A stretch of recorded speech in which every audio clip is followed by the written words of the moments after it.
जय कर्नाटक संगठन का आक्रोश।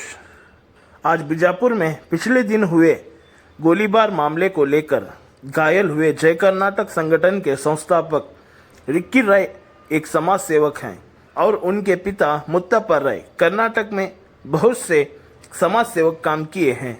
इसी के चलते गोलीबार मामले को लेकर आज बीजापुर शहर के जिला अध्यक्ष संगमेश गौड़ा ने इन आरोपियों को जल्द से जल्द गिरफ्तार करने की मांग की और इसी के चलते माध्यम से बात करते हुए कहा कि इस गोलीबार मामले में कितने लोग शामिल है, सबको कानूनी कार्रवाई करके सजा दिलाने की मांग कही बीजापुर जिला अध्यक्ष संगमेश गौड़ा ने। ನೆನೆದುಕೊಂಡ್ರೆ ಬಹಳ ದುಃಖ ತರುವಂಥದ್ದು ಹಾಗೂ ಶೋಚನೀಯ. ಯಾಕಪ್ಪ ಅಂದರೆ ಸಾಮಾನ್ಯ ವರ್ಗದ ಜನರು ಈ ಸಮುದಾಯದಲ್ಲಿ ಸಮಾಜದಲ್ಲಿ ಒಳ್ಳೆಯ ಕೆಲಸ ಮಾಡಲಿಕ್ಕೆ ಹೋದರೆ ಹಾಗೂ ಒಳ್ಳೆಯ ಕೆಲಸ ಮಾಡುವವರನ್ನು ಹಾಡುವುದಲ್ಲೇ ಹಲ್ಲೆ ಮಾಡುವಂಥ ಪ್ರಕರಣಗಳು ಹಾಗೂ ಜೀವ ತೆಗೆಯುವಂಥ ಪ್ರಕರಣಗಳು, ಗುಂಡಿನ ದಾಳಿ ನಡೆಸುವಂಥ ಪ್ರಕರಣಗಳು, ಮಚ್ಚಿನ ದಾಳಿಯನ್ನು ನಡೆಸುವಂಥ ಪ್ರಕರಣಗಳು ಈಗ ಹೆಚ್ಚಾಗ್ತಾ ಇದೆ. ಯಾಕೋ ಗೊತ್ತಾಗ್ತಾ ಇಲ್ಲ. ಇದೇನು ಸರ್ಕಾರದ ಅಭದ್ರತನೋ ಅಥವಾ ಸರ್ಕಾರದಲ್ಲಿರ್ತಕ್ಕಂಥ ಅಧಿಕಾರಿಗಳು ನಿರ್ಲಕ್ಷ್ಯತನೋ ಏನೋ ಗೊತ್ತಾಗ್ತಾ ಇಲ್ಲ. ಯಾಕಂದರೆ ಜಿಲ್ಲೆಯಲ್ಲಾಗಲಿ ರಾಜ್ಯದಲ್ಲೇ ಆಗಲಿ ಇವತ್ತು ವೆಪನ್ಸ್ಗಳು ಅಂದರೆ ಆಯುಧಗಳು ಜಾಸ್ತಿ ಆಗ್ತಾ ಇದೆ. ಅವು ಲೈಸೆನ್ಸ್ಗಳನ್ನು ಹೊಂದಿರ್ತಾವೋ ಏನು ಇಲ್ಲೋ ಅದು ಮಾತ್ರ ಯಾರಿಗೂ ಗೊತ್ತಾಗ್ತಾ ಇಲ್ಲ. ಅದು ಈ ರೀತಿ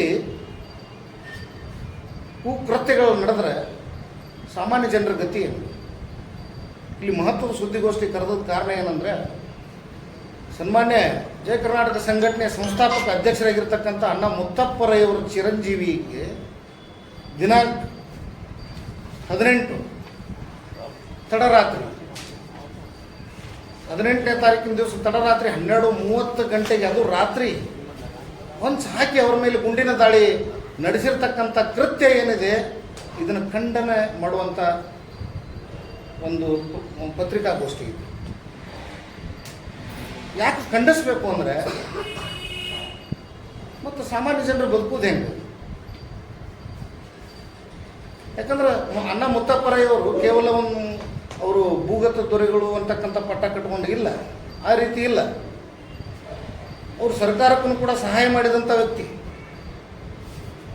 ಸಮಾಜದಲ್ಲಿರ್ತಕ್ಕಂಥ ಕಂಟಕಪ್ರಾಯವಾಗಿರ್ತಕ್ಕಂಥ ವ್ಯಕ್ತಿಗಳನ್ನು ಸದೆ ಬಡಿದು ಇವತ್ತು ಅಂಡರ್ಗ್ರೌಂಡ್ ಅಂತಕ್ಕಂಥ ಏನು ಈ ಭೂಗತ ಲೋಕ ಅಂತಕ್ಕಂಥದ್ದನ್ನೇ ಸರ್ವನಾಶ ಮಾಡಿ ಸಾಮಾನ್ಯ ಜನರಿಗೆ ಒಳ್ಳೇದು ಮಾಡಿ ಕೊಟ್ಟಿರ್ತಕ್ಕಂಥ ಯಾವುದಾದ್ರೂ ಶಕ್ತಿ ಅದು ಅಣ್ಣ ಮುತ್ತಪ್ಪ ರೈ ಶಕ್ತಿ.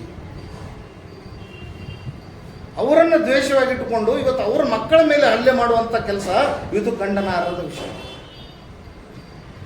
ಅವ್ರ ಮಕ್ಕಳು ಏನು ಮಾಡ್ಯಾರ? ಪಾಪ ಬಿಸ್ನೆಸ್ ಮಾಡ್ಕೊಂತದಾರ. ಯಾವುದೇ ಭೂಗತ ಚಟುವಟಿಕೆಗಳಲ್ಲಾಗಲಿ ಅಥವಾ ಸಮಾಜದ ದುಷ್ಕೃತ್ಯಗಳಲ್ಲಾಗಲಿ ಭಾಗವಹಿಸಿದವರಲ್ಲ. ಅವ್ರ ಮೇಲೆ ಇವತ್ತು ಹಲ್ಲೆ ನಡೆದಿದೆ. ಅವ್ರು ಯಾರು ಗೊತ್ತಿಲ್ಲ. ಇವತ್ತು ನಾವು ಊಹಾಪೋಹಗಳನ್ನ ನಮ್ಮ ಕಿವಿಗೆ ಬಂದು ಬೀಳಾಕತ್ತೇವೆ. ಅದು ಸತ್ಯನೋ ಅಸತ್ಯನೋ ಅದು ಯಾರಿಗೂ ಗೊತ್ತಿಲ್ಲ. ಇವತ್ತು ನಮ್ಮ ಪೊಲೀಸರು, ಕರ್ನಾಟಕದ ಪೊಲೀಸರು ಮಾತ್ರ ಇಂಥ ಕೃತ್ಯಗಳನ್ನು ಭೇದಿಸುವಲ್ಲಿ ಅವರು ಯಾವತ್ತೂ ಯಶಸ್ವಿ ಆಗ್ಯಾರ. ಇದನ್ನು ಕೂಡ ಮಾಡ್ತಾರೆ ಅಂತಕ್ಕಂಥದ್ದು ನಮಗೆ ವಿಶ್ವಾಸ ಇದೆ. ಆದರೂ ಸಹಿತ ನಾವು ಇವತ್ತು ಆ ಸರ್ಕಾರದ ಮೇಲೆ ಒತ್ತಡ ಹಾಕ್ತಾ ಇದ್ದೀವಿ ಜಿಲ್ಲಾಧಿಕಾರಿಗಳ ಮುಖಾಂತರ. ಯಾರಿಗೆ? ನಮ್ಮ ರಾಜ್ಯದ ಕರ್ನಾಟಕ ರಾಜ್ಯದ ಸರ್ಕಾರದಲ್ಲಿ ಗೃಹ ಮಂತ್ರಿಗಳಾಗಿ ಕೆಲಸ ಮಾಡ್ತಿರುವಂಥ ಜಿ ಪರಮೇಶ್ವರ್ ಅವರಿಗೆ ನಾವೊಂದು ಮಾಧ್ಯಮದ ಮುಖಾಂತರ ಒಂದು ಸಂದೇಶವನ್ನು ಕೊಡೋದಕ್ಕೆ ಇಷ್ಟಪಡ್ತೀವಿ. ಏನಪ್ಪ ಅಂದರೆ ಇಂಥ ಘಟನೆಗಳು ಮುಂದೆ ನಡೀಬಾರ್ದು. ಇಂಥ ಈಗ ಆಗಿರ್ತಕ್ಕಂಥ ಘಟನೆಯನ್ನು ಭೇದಿಸಿ ಏನು ಯಾರು ಮಾಡ್ಯಾರಲ್ಲ ಆ ತಪ್ಪಿತಸ್ಥರನ್ನು ಬಂಧಿಸಿ ಅವರಿಗೆ ತಕ್ಕ ಶಿಕ್ಷೆಯನ್ನು ಕೊಡಬೇಕು. ಅದರಂತೆ ನಮ್ಮ ಅಣ್ಣ ಮುತ್ತಪ್ಪ ರೈ ಅವರ ಚಿರಂಜೀವಿ ಆಗಿರ್ತಕ್ಕಂಥ ರಿಕ್ಕಿ ರೈ ಅವರಿಗೆ ಒಂದು ಸೂಕ್ತವಾಗಿರ್ತಕ್ಕಂಥ ಭದ್ರತೆಯನ್ನು ಕಲ್ಪಿಸಿಕೊಡ್ಬೇಕು ಅಂತಕ್ಕಂಥ ಒಂದು ಒತ್ತಡವನ್ನು ಇವತ್ತು ನಾವು ಸರ್ಕಾರದ ಮೇಲೆ ಹೇರ್ತಾ ಇದ್ದೀವಿ. ಜಯ ಕರ್ನಾಟಕ ಸಂಘಟನೆ ನಿರ್ಮಾತೃ ಅವ್ರ ತಂದೆಯವರ ನಂತರ ಅವರೇ ಈ ಸಂಘಟನೆಯನ್ನು ಮುಂದುವರಿಸ್ಕೊಂಡು ಹೊಂಟಿದ್ರು. ಈ ರೀತಿ ಇರುವಾಗ ತಪ್ಪ? ಸಮಾಜ ಸೇವೆ ಮಾಡೋದು ತಪ್ಪ? ಕನ್ನಡ ಪರವಾದಂಥ ಹೋರಾಟಗಳನ್ನ ಮಾಡೋದು ತಪ್ಪ? ಕನ್ನಡ ಪರವಾದಂಥ ಸಂಘಟನೆಗಳನ್ನ ಬೆಳೆಸೋದು ತಪ್ಪ?